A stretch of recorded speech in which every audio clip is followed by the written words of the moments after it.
Welcome back to Talk Western to Me by Western Horse UK. I'm Kate, and today I'm joined by Joe and Laura from 318 Horse Supplies.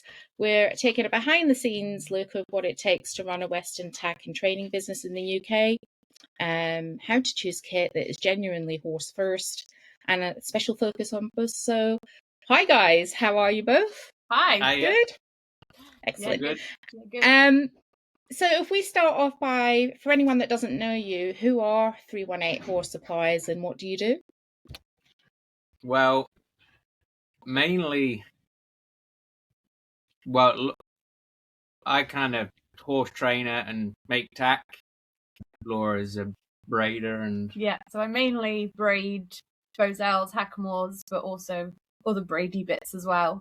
But yeah, like Joe said, he's the horse trainer, whereas 318 sort of been my baby that I have sort of produced and Laura's...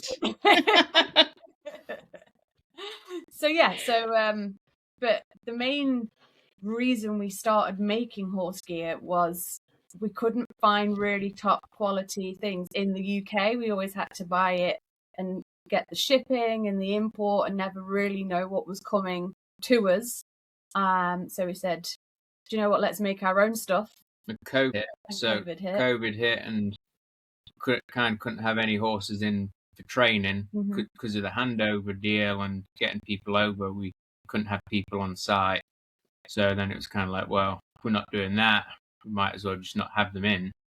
What can we do here? Well, we're always short on gear. And the good gear that we do buy, we're always like, well, I might just tweak this a little bit or tweak this a little bit. So we figured, well, why don't we just buy some sides and start cutting them up? Yeah, because there's definitely a gap in the market in the UK for sort of top quality, and really artisan, bespoke Western gear, especially like things like that are braided, etc. So what's behind the name? What's 318 Horse Supplies? Where was the inspiration? So the 3 is Joe's birthday, the 3rd, and the 18 is the 18th for my birthday. That's so cool. Where the numbers come from. But we kind of wanted to incorporate every single horse element that we kind of... Hold on, let's say one of our favourite stores as well is Tractor Supply. Oh, yeah. So In the States. That might have had something to do with it. It might have had something to do with it. And then we didn't want to just be Western, we didn't want to just be equestrian, and then we didn't just want to be training or just tack. We kind of wanted everything. So putting the horse in there just kind of fitted, but it took us a long time to... We had like different letters, different numbers. It makes quite a nice brand as well, though, 318, doesn't it? You know, if you ever end up breeding horses or stuff, that's another thing for the stamping the maker's marks as well. Yeah. Something that is just short and memorable and easy to get in a maker's and really mark. Distinctive as well. It is distinctive. So what have you found has been the biggest learning curve with running your business? Or at least starting it? Well, we're kind of opposites, aren't we? Yeah. I'd be... let's say it takes 2.5 sides to make a saddle. Sides of leather to make a saddle. I probably got through 5 sides of leather on my first saddle. I'd just kind of go at it and do 6 of one things, 5 of them being wrong. Laura, on the other hand, she'll be planning for 3 or 4 days and then just do it once or twice. Precisely. There's barely any waste. Like, do all my math behind the scenes, and it's very... We work different, and then that rolls over to the business side as well. Like, you're quite laid back, whereas I'm probably over organised, so it kind of balances out there quite well behind the scenes as well. You complement each other in that one. Yeah. Obviously, you've mentioned about there being your own needs that needed fulfilling in the terms of tack and what was available in the UK. How have you found that reflected in customer demand? What do you find is kind of popular? Are there any real gaps in the UK market that you have found that is as a niche as you've really stepped in to be able to fill? I'd say a bit of everything. Okay. I mean, the hackamores especially, but I think with the hackamores, it's people learning who we are, or who I am as the hackamore Bozal maker. And that's why we're trying to get to places, and I try and put things on social so people can see it. But if we go to places, people can actually feel it, and I can show them like what's inside it, and that it is made from top quality things. It is handmade, and like that's been a good gap, I guess, to actually show people what is truly inside them. Yeah. And you can explain the process as well, can't you? You know, you have that knowledge and that, for sure. that education. But what else is... I kind of think, kind of not a very good sales tactic, but I don't think it really matters that much. Like, it does, but once you get to a certain kind of quality, then like it's just more art than anything. So as long as you got good quality and good craftsmanship, then let's say everything above, I don't know, a £600 hackamore is just art, because I think you could go out there and spend $2,000 on a hackamore. So we just didn't see the good quality stuff in this country. It's hard to get, and then it was hard to see some guys selling a $500 hackamore, and it's still an okay hackamore, but maybe this other $500 one was way better, but because it didn't have the name, it didn't have the big price tag. So that was kind of hard to navigate when not that we know much now, but when we knew less. It was, okay, this guy's got this hackamore, it's got his name on it, so it must be good. But yeah, when we started to find out a bit more in terms of craftsmanship and quality, we kind of started to think, actually, that might not hold up in the humid English environment. Yeah, that's the biggest thing, I think, as well. Like, the difference between what hackamores are made out of is mainly rawhide or kangaroo leather, whereas like the rawhide is very traditional, but it doesn't do so well in our lovely wet weather. Whereas predominantly all my orders are with the kangaroo leather because it lasts better anyway, and what I buy is it's called drum stuff, so it's already got the oil sort of pumped into it in the leather making process. But then I condition it and everything as well, and people can, not that you can't condition rawhide, you can, but you've got to really look after the rawhide and really dry it out, where the kangaroo's a little bit more forgiving, I guess, with the wet weather. So that's been a big sort of yeah, and that kind of gets on to, you ask some of those guys, because we've asked it on a few times, those different guys from drier climates. We say, a bit more arid, isn't it? Yeah, we say like England's really wet, and we know you're kind of, some of these people are hackamore only, they won't even touch a snaffle. So we're saying, well, what would you recommend for us? And they're like, just grease your hackamore up. It's like, no, you don't understand. Like, we can't, it will just never dry out. Well, just grease it up. But more the guys, this is why I kind of mentioned earlier, it doesn't matter, which again, bad sales technique. Maybe some of the guys that I'd be interested in learning from, they say just riding a snaffle or just riding something else until it's drier. I'd try and ride in hackamore any chance I get, but if it's chucking it down, we're lucky enough to have an indoor as well, so, but if it is chucking it down, I'd just ride in a snaffle rather than a hackamore. Yeah, no, that makes sense. Yeah. So going back to quality in tack, what does that mean, like, for the products that you make? When you say quality, are you, obviously we've touched on some points, but is it the materials, the workmanship, the longevity, the repairability? What embodies the quality of the goods you make? Well, yeah, longevity is probably the main thing, which again isn't a good sales tactic at all, because as soon as you buy it, we hope it lasts you a long, long, long time. So it isn't really returning customer base unless you want a different product, I guess. But yeah, it is where we source things from is actually either straight from Australia for the kangaroo hides or straight from America for the rawhide and the leather. And it's taken us, well, it took me a while to kind of find a decent rawhide supplier, that's for sure. Okay. And we actually went out and visited the guy and saw how he made it, so we can see it from literally from start to end. Just in the leather, I probably have to fact check this, but it's the leather I use is Herman Oak, which anyone who kind of knows anything about tack probably heard the Herman Oak. That's the tannery, and then it's oak tanned leather. And Okay. I can't remember the time frame, but I know oak tan leather takes a lot longer to. Oak tan leather is veg tan leather. I believe it's a specific way of veg tanning, and the oak tanning takes way longer than normal veg tanning. I think it's normal veg tanning might take a few days. Oak tanning takes a few weeks or months, and Wow. it seems what you get is way more denser and stronger leather. So, and it just makes no sense to me because there's one oak tannery in this country. I believe it's in Devon, but it's just cheaper for me to buy the Herman Oak leather from America. I buy most of my stuff from Weaver Leather, and they're a fantastic company, easy to deal with. If you have any problems, they're there to rectify it straight away. Not that I've ever had any, but Okay. Just like we've added stuff to orders, or you forgot something. Yeah. Yeah.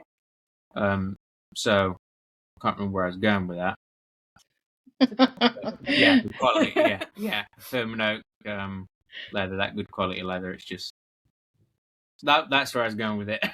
I don't see why a person would a side of leather. Can't remember exactly, but say it's $300 for a Herman Oak side. You can get this not so good side for $250.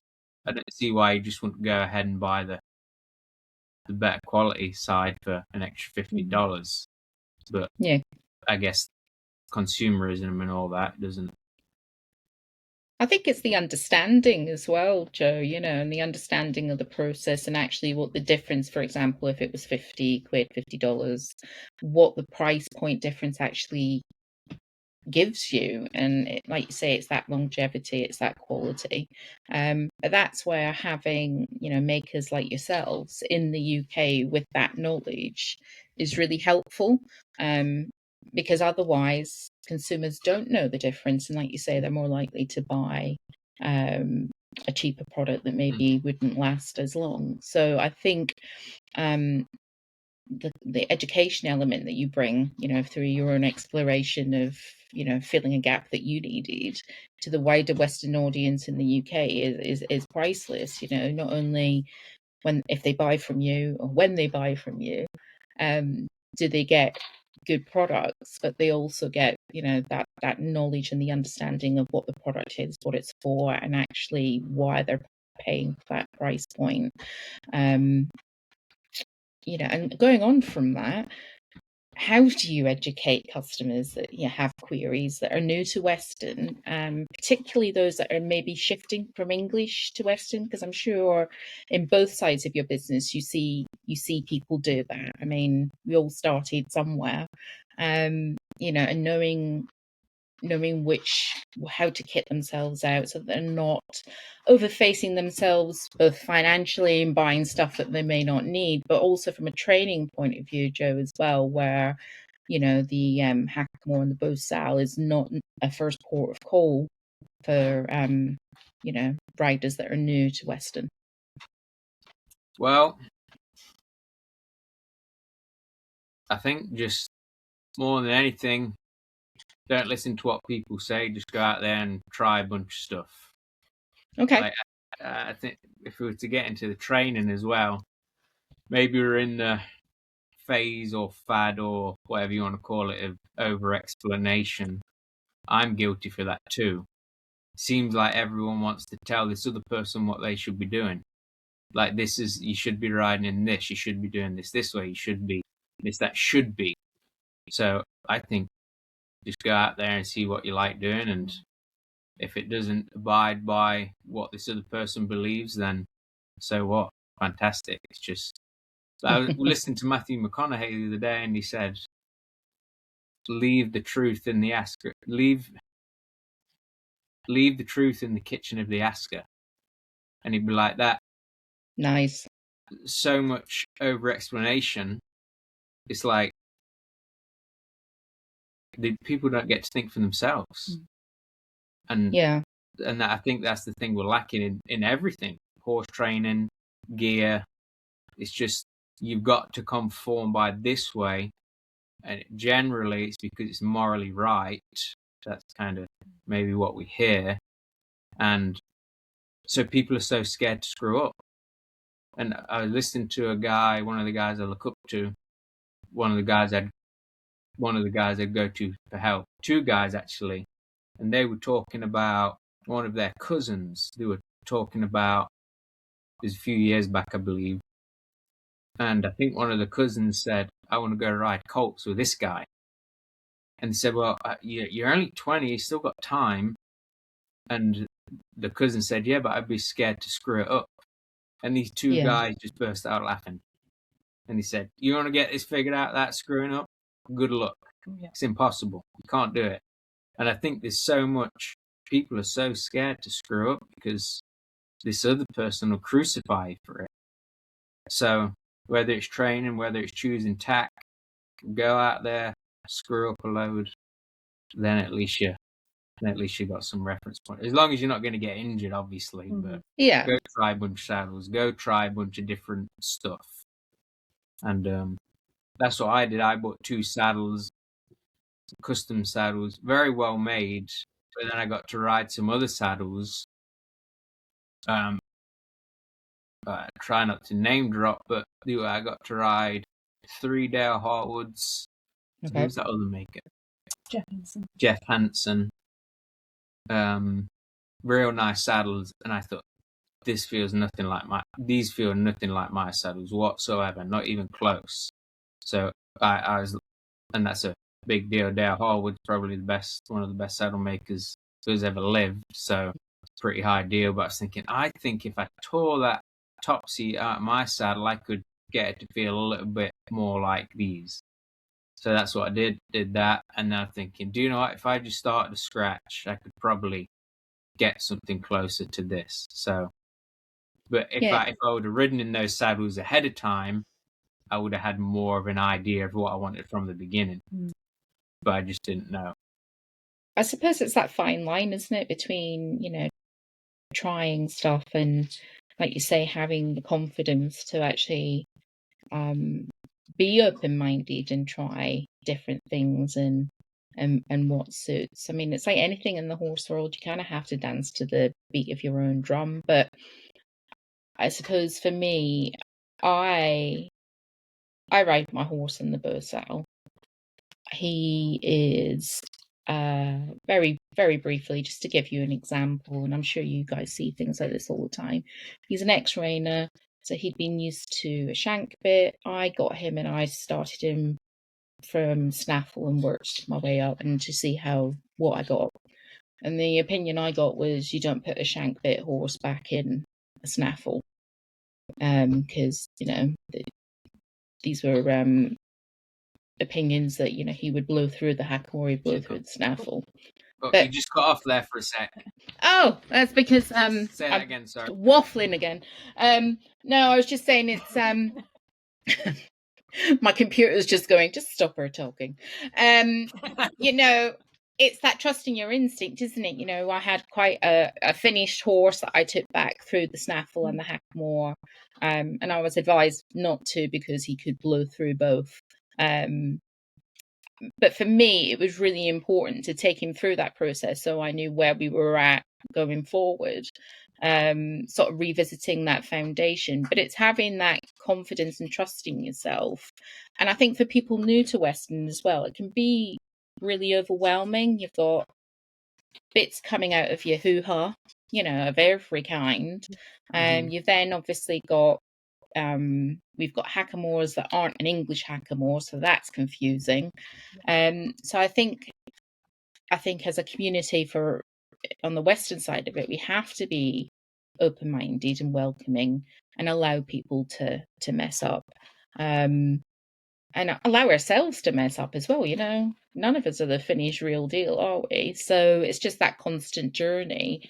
And it's having people like yourselves that, potential buyers or people new to Weston can come and ask questions. They're about what this tool is for, what's the difference with, the McCarty compared to an English rain. All of these kind of things that when you've been in it for a while, you can kind of take for granted because we know what it is. So it just becomes second nature.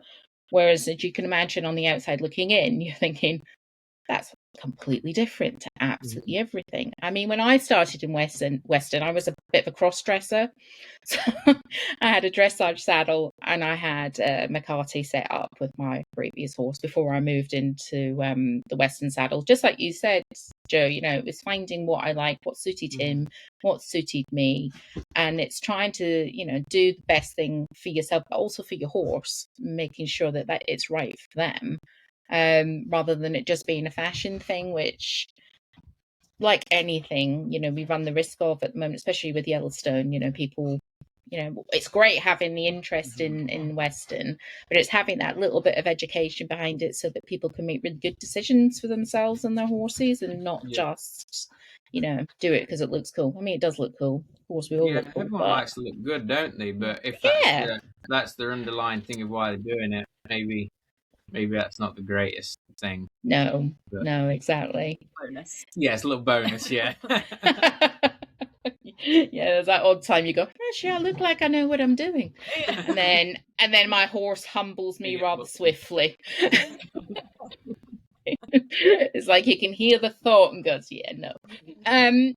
So on that sort of note, if someone's building their first sort of Weston tack setup, what are the true essentials you think someone would need on versus the sort of nice to haves? Tack setup. Would it be good to kind of explain why we use? Yeah, that would be great, Laura, actually. Yeah. It's like we would start with maybe you start in a halter for a handful of rides, not many. Rides, yeah. And then go to Snaffle and a McCarty, and that's kind of what we always ride in when we first start a horse or we first get on a horse, whether it's green or new to us. And I think that's all we used to go out with, wasn't it? Was the Snaffle, the McCarty, the sort of stamped headstalls, and then the Bozels, because it's kind of, that's the horsemanship that we, I guess, learnt from, not followed. I don't know, that sounds kind of cool, doesn't it? But so then that's what we made. But then there was a need for the more simpler headstalls and the split reins as well. The other side of the Western, I guess, is what I'm trying to say. Yeah, I just rode in a McCarty and a Snaffle because that's what I saw Ray Hunt ride and Buck Brannaman and those guys, and that's a better way to explain it. Yeah, that was probably 15 years ago, I guess. But then, and it's a good example, obviously. And then I rode in some split reins when we were in Texas, and I rode in them for a week, and that's the only time I ever ridden in split reins. I didn't ride in them again. I just didn't like them too much. But then there's a need for them out in Texas with all the mesquite and things, because the McCarty will get caught in them. So you kind of see I guess they've used them for a purpose rather than, again, the look pretty side of things. Yes. And I think that's a really interesting thing with Weston is that, like you say, whether it's the reining and the more of the sport side, or if it's the Vaquero and the stock horse and the traditional side, I was exactly the same. I started using McCarty and Jeremiah Watt Snaffle because I was following Buck 20 years ago. Well, not following, I was learning, but I was completely new to it. I just knew that it made sense for me and my horse, and it was a journey that I wanted to take. And I've ridden with split reins recently, like the last year. And then there is a difference. There's a difference in the feel. There's a difference in how it works. And I think it's function versus, actually what you need it for and what works for you, isn't it? But there is a difference in having the history of why and understanding, like you said, the purpose for the tool helps people make an informed choice as to what to use, doesn't it? Particularly when they're starting out and they don't necessarily have that knowledge. Mm-hmm. Well, the McCartay is the whole reason I started braiding in the first place. Is it? Origin story. Oh, so we love an origin story. I want to stitch him up. So, Joe, before we got together many moons ago, he tried to braid his own set of McCartays, but didn't realise that when you braid, it shrinks down. So we bought the length of the McCartay and tried 22-foot length. Yeah. And then did you I'm sure you showed me what you braided was like 6 inches and you gave up. So then when we got together and I don't know, I used to plait the horses. Have a look at this book. Yeah. Yeah, you bought me a cowboy guide or to craft or something. How to cowboy horse gear. Yeah. And, love it. Cowboy gear, something like that. Yeah. And then he's like, "Oh, do you fancy braiding me some?" And then braided your set, and then that's pretty much how the braiding got started. And that was 9-10 years ago. It's brilliant though. I love an origin story. It's all his fault. It's all my fault. Worked out for the best though. I would have said it was Joe's fault anyway, Laura. Do you know what I mean? I mean, sorry, Joe. Threw you under the bus there. So what are your what one product do you think is underrated for horse comfort and rider consistency, either or? What product do you think? Well, I think a good quality Hackamore, Bosal, whatever you want to call it, that'll probably improve you the most as a, maybe not the most, but that'll improve you a lot. That'll kind of show you what you're missing out on in the snaffle, maybe. Yeah, what you have or don't have. Yeah. I think it leaves you with the truth, doesn't it? Yeah. Mm-hmm. But I mean, I think the most important piece of equipment is a saddle. Yeah. Followed by what's put on the head. But then it's the hands that's attached to what's on the head anyway. Yeah. Yeah, exactly. And I've got a question about that for you in a minute, actually. So you're going to love that. So here's the nerdy bit. This is the bit that I'm personally really interested in. Is you walk us through, Laura, how a Bosal is made. So what materials you've touched on briefly, the braiding, but why the stiffness and the shape and what matters most in a good. Yeah, I've got some stuff ready. Oh, I love it. It's like a Blue Peter moment, isn't it? Here's one I made earlier. Well, let's start with this. Let's not start with that. Okay, yeah, that's true. So this is rawhide hide. This is how I get it sent to me from America. Oh, wow. It's hard. Literally like a dog tube, but more expensive than a dog tube. And then I have to it's called tempering it up, so I have to get it to a consistency where I can cut it, bevel it, make the strings, and then actually braid it. Which is I am still learning and probably will forever learn. But yeah, and then I braid it into a 4-strand core with the strings that are quite thick. Oh wow, yeah. So yeah, I braid the 4 strands and then sand it, and then I think the material on the outside is the most important, and there's different. So you don't want the strings too thin so they snap. Generally a working grade has thicker, wider strings, and that's where I think you would go with that art side of things as well. When they're finer strings and they're arty, it's kind of you'd only want to use it for Sunday best type deal. But the core inside, I think, is a really important part of the hackcore. You hear sometimes there's people open them up and there's like hose pipe inside or a Oh metal rod God. inside, and yeah, like not good. So yeah, I hand braid all my cores out of rawhide, and it has memory. So this has kind of been stored and it's got like a kink to it. So then, because of the English weather and because of what we said about rawhide before, I then line it with leather. So this is a core ready to be braided.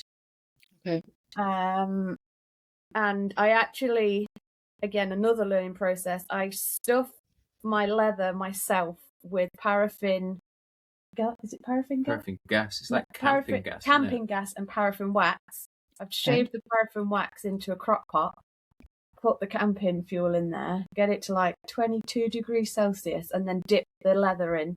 So then it's like extra waterproof. And then the liquid from the camping gas helps the paraffin soak in, I believe. Yeah. And then the liquid evaporates and leaves all the wax inside the leather. in the pores. Yeah. So then that's the lined core. And then I've started the nose button on this one, but then I braid the body. Mm-hmm. But it's gorgeous. Even like the kangaroo leather I get from Australia as a whole hide. Oh yeah. And then I have to cut all my strings myself. So you first of all you cut it into a thick soga string, this wide, and then I have to then cut each individual string and bevel it, condition it, and then I braid it. So there's a lot of prep work that goes in, even before I start braiding. Braid the body.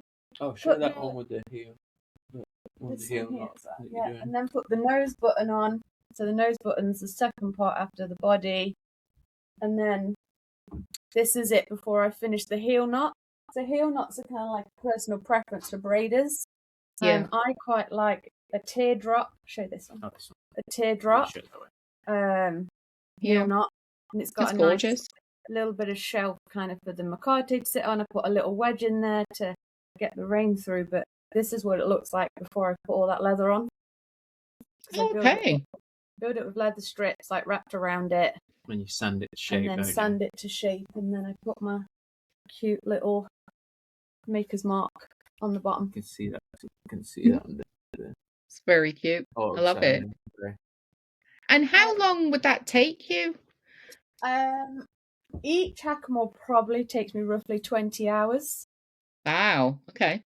But I try and do, if I've got an order in, I try and make a couple at the same time. So I'm like doing 3 cores at the same time, 3 body cores at the same time, and kind of do like a bit of a batch production rather than just doing one thing. Especially when I first started out, because then I didn't have to remember how to do everything all over again and get all my notes out. Yeah. But again, it goes back to that, the artisan quality and the time. I think we live in such a fast consumer world that we forget that actually these kind of products with the knowledge behind them to do the job that they need to do take time. They take time, and that's what you're paying for as well. You're paying for that knowledge, you're paying for that time. But no, they're beautiful, Laura. And so how should you check the fit once, if someone was coming to buy one from you? How would you advise them to make sure that it fit correctly, and what would the key points be for them to check first when it was sat on their horse? Well, if you get 20 people in a room, you probably get 40 different answers. But I'm sure I would sort of like it to be on my horses is I quite like it to touch all surfaces of the horse's nose. Okay. To measure it, you kind of feel where the soft part is on the horse's nose and go up a couple of inches, and then measure the whole diameter from their chin groove to that point where it is on their nose. That's the bit I asked for if someone was wanting to order one. But also if they have an old one, even if it's too small or too big, it really gives me like a reference point, and I kind of show them how to measure that as well. Okay. But yeah, in regards to the fit, that's how I like it. But enough so you've got the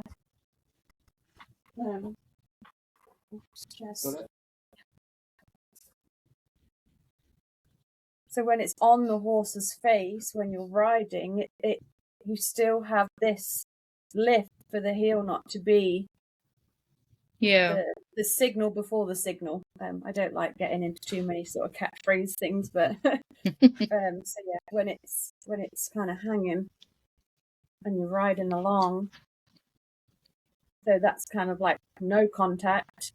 So when you lift, it kind of lifts the heel knot up, and then that's when it's kind of got that whole sort of bucket, I guess, for the horse's nose to be in. This hasn't been ridden for a while. This is probably a bit out of shape, but it could be a little bit more like a horse's face shape. Yeah. And what we use to actually shape our hackamores is those massive gherkin jars from Morrison's.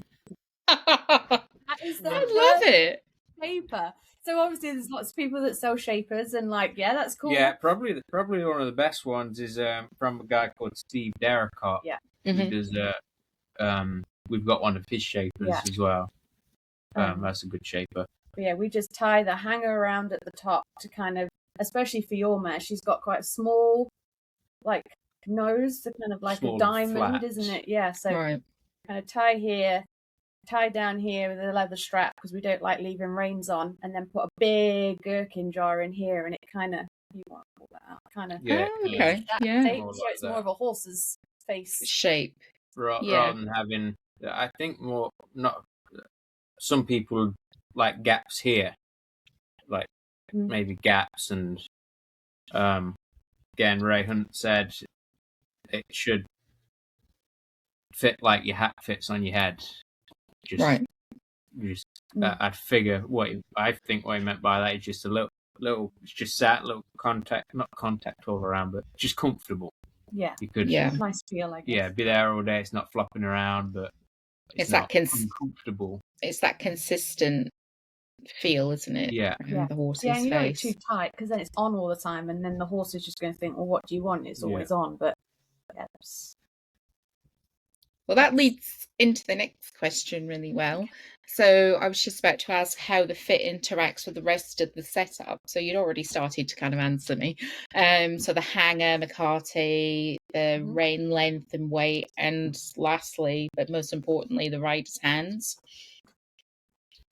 Yeah, so personally, our hangers, and again, it's what we use on our horses. We just use a piece of latigo as our hanger. Yeah. Then you have, and as little as possible on here. So we actually fit them with the blood knots rather than like a loop. Okay. Yeah. Let me get a loop. It's a good job we're in the workshop. Just so when we do ride and we are asking with some form of rein or signal, it's not sort of crowded, I guess, is the best. This would be a loop, and you see it attach it like that instead, but that kind of interferes a little bit with the drop. Yeah. It seems. Yeah, I see what you mean. So that's sometimes, so going on to then people are worried that it's near the horse's eye. Okay. I actually make my nose buttons, this bit here, a little longer than they do in America. Okay. Because I think English horses have generally a bigger face than the little quarter horses in America. And it seems to be very well received by everyone. It seems to really jam in the ride, doesn't it? Yeah. So that kind of helps out a little bit. It's not massively longer. It's not like all the way back here, but that little bit just seems to have really helped. Because I know, some people like to tie a little strap around here as well. Yeah. Which is fine. But again, it might get in the way of that drop. So when like we're out and about and we've got our gear and things, we kind of show people and put the strap on, or and then they can actually feel it, and they go, oh yeah, there is a difference. It does feel different. So if they can feel it, then the horse can definitely feel it too. Yeah, and it's that understanding's key, isn't it? And it's great that you're able to show people that so that they can, it's very different, having the theory of something and then actually seeing it in action and how it all sit on your horse and work. But so who is it not for? So who is the Hackamore and Beausoleil not for? Sort of, I know we were saying earlier about trying and seeing if things work, but in an ideal world, what prerequisites would you like, you know, when you're using that kind of tool, do you think a rider should have? I mean, I think I can answer this pretty quickly. I think that Hackamores for people who want to maintain with discomfort or ride the horse in compression. Hold the horse together. If you want to hold your horse together, I don't think Hackamore would be good for a person. But if you want to ride your horse maintenance through relief, then I think it's fantastic, because it'll, if you're trying to maintain with relief, maintain habits and behaviors with relief, then it will really show you, your Hackamore or Beausoleil might show you more so where you're in fact maintaining through discomfort, where you didn't know you were maintaining through discomfort because the snaffle filled in for you, or your bit filled in for you. So maybe the Beausoleil will, but most people don't want any part of that. I think they want to hold the horse together, and maybe they don't know. Yeah, maybe they don't know, and yeah, so that's that. Yeah, I love that. That's a really nice way of putting it. And apologies if you can hear absolute mayhem going on. Because my two dogs.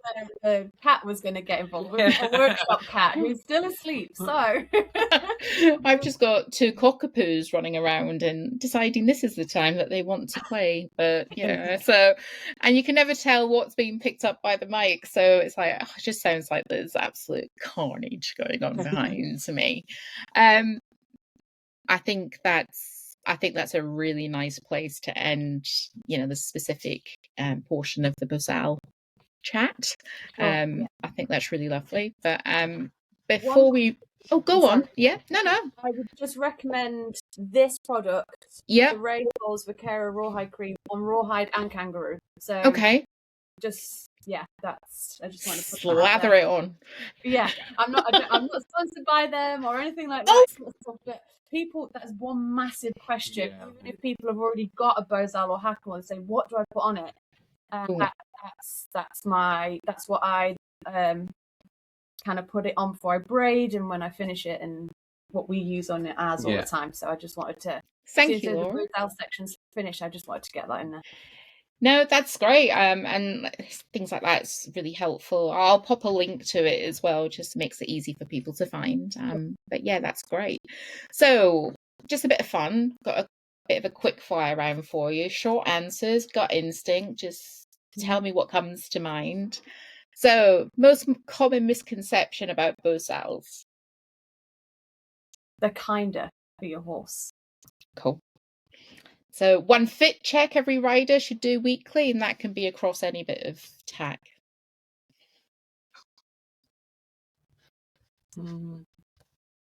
Well, maybe not fit check, but Chicago screws on a bridle is pretty.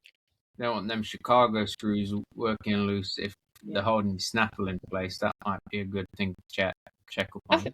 I think that's a fit check. Sounds as a fit check, Joe. I think that was thinking stretchers for the hip flexors. I don't know if that's more of a rider thing. Do you know what? At my age, my hips need all the stretching they can get, Laura. So, you know, I think that's a good one as well. Limber up. Personally, one piece of kit you'd spend more money on, and why? I sell them. That would be where my money would go. Yeah. Saddle or Hackamore would be saddle, you can get a decent snaffle set up pretty cheap. It's as good as an expensive one, but it doesn't need to look fancy, does it? No, but maybe a cheaper Hackamore isn't as good as a little bit more costly one. Same saddle. Same as saddle, a product you think people buy too early in their horsemanship journey? Probably a saddle. That's just on my own experience. I did before I'd ridden a bunch of saddles, and Yeah. Knew what I liked. Mm. Do you agree, Laura? Are you going with saddle? Yeah, we're not very good at quickfire, are we? No, it's fine. I mean, it doesn't. This is quick. It's quick enough. Your favorite small. Don't make me laugh. I won't stop. Your favorite small business win moment so far? Business win.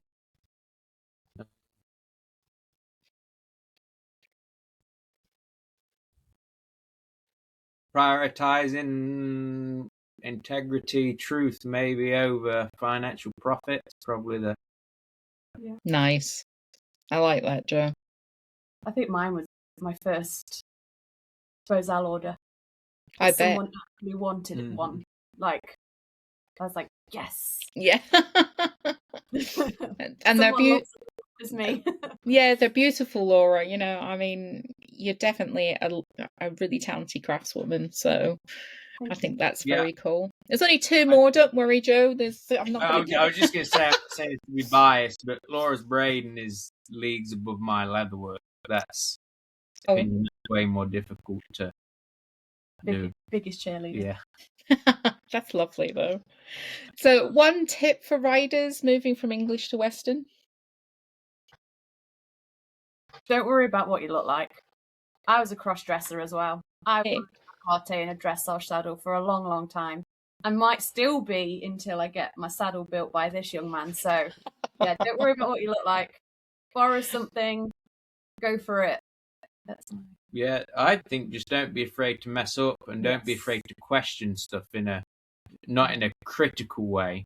Because again, I'm trying not to say bad things, but it seems that there's a lot of people out there who are very specific in what not to do, but they're very vague in what to do. So I've been to clinics in the past where people are saying, don't do this. I've seen people do this and it's wrong. I've seen people do this and it's wrong. And that's the theme of the teacher is telling what everyone else is doing is wrong. I'm thinking, I do not care about that. Tell me what works. Tell me what you do. That's what I'm interested in. Yeah. So I think that if you find a theme of someone telling you what not to do, don't be afraid to question it. And I think those people who are just providing good examples, in my eyes, the people I learn most from would be probably Tom Dorrance, Ray Hunt, Joe Walter, and Brian Newbert. And they'd be the guys I'd kind of look to most. And my friend Mickey, probably most people have heard of Mickey. We've got a few hours probably per week on the WhatsApp voice chats just talking things through. So that's good to bounce it off him. But I can't remember my original point, so I'll shut up. Last question. Mare, gelding, or stallion? It doesn't matter. Yeah, it doesn't matter to me. I like mares, but and then I've got 4 geldings, so that kind of proves that point. But yeah. I don't think it matters too much, though. No, they're all good. They're just different. Yeah, no, that's great. So, I will share details of your website in a moment. If you can leave listeners with one message about tack, fit, horsemanship, or any of the things we've talked about today, what would it be? Come and ask us questions. Love it. Don't be afraid to reach out, ask questions. If you want to come and meet us, we can tell you where we're at, what shows we're going to. Yeah, I know that the Bozal is an investment, so I'm not expecting everyone just to be like, oh my gosh, Laura's on a podcast, let's go buy one. Like, come and visit, come and feel. Yeah. Yeah, I think it's not my words. It's, again, something I heard Brian Newbert say, but it was fear of failure costs people a lot of progress. Mm-hmm. Yeah, that's so true, isn't it, though? Isn't it? Yeah, that's a great way to finish. Thank you so much, guys. It was brilliant and really useful, and I'm sure our listeners will be in touch with you. If you'd like to get in touch with 318 Horse Supplies, I'll link their website in the show notes. But for anyone listening, it's www.318horsesupplies.co.uk. And if you enjoy practical horse first conversations like this, you can, of course, subscribe to Western Horse UK at westernhorseuk.com for training content, podcasts, and subscriber only extras. Thank you so much, guys.